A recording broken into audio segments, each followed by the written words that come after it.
One of the oldest methods of transferring files on the Internet is through the File Transfer Protocol, or FTP.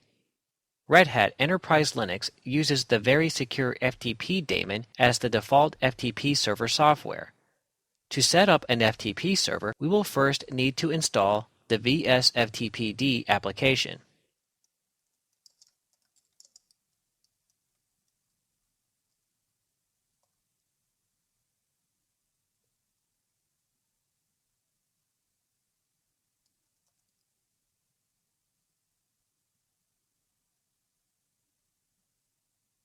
Once we get the package installed, we can take a look at the default configuration file for the FTP server located at etc vsftpd vsftpd.conf.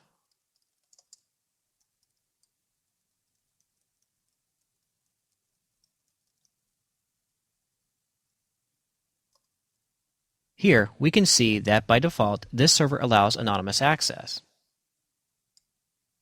which means that anyone can access this FTP server without logging in to download files.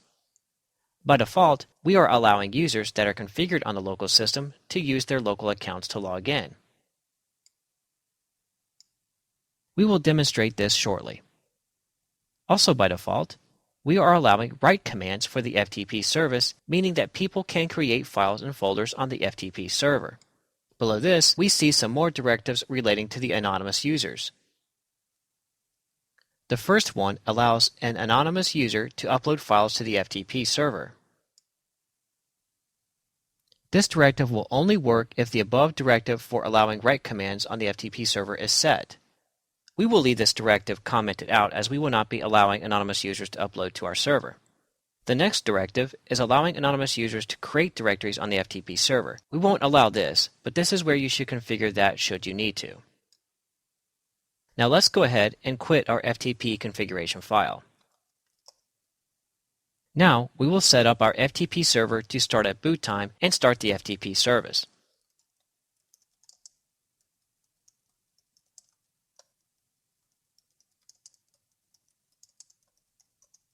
Next, we will need to open up the port for FTP in our firewall, which is port 21 with the TCP protocol.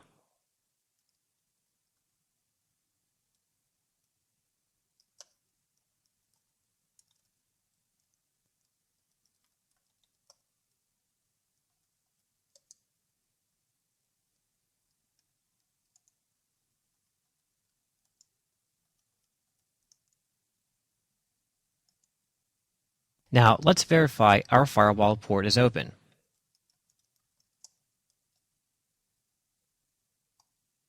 And here we see that it is. Now, we're going to jump over to our other system and try and access our FTP server. We will use the lftp command to log into our FTP server.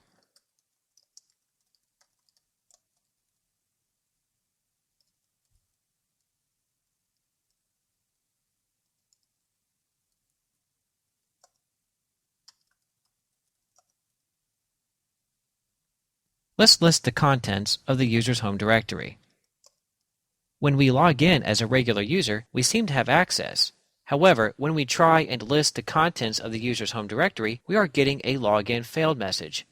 Why is that? Let's jump back to the FTP server to see what we can find out.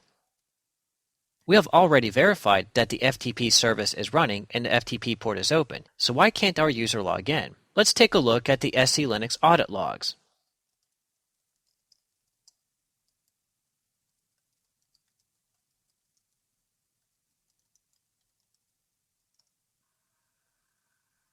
If we page up in our output, we can see that SC Linux has denied us access to the user's home directory. Remember before when we were discussing SC Linux booleans? Well, here is an instance where we need to set one. So according to the fix, we need to set the boolean to allow FTP access to the home directory.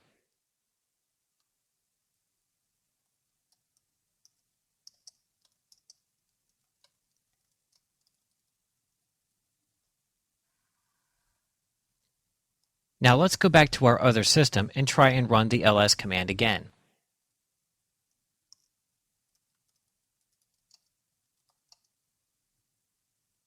We can now list the contents of the directory. Let's upload a file to our remote home directory. We can use the put command to put a file on the FTP server.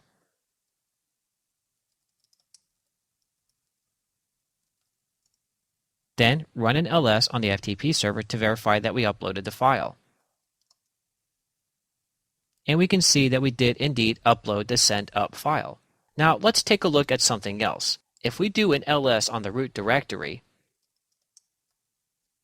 we can see all of the system folders.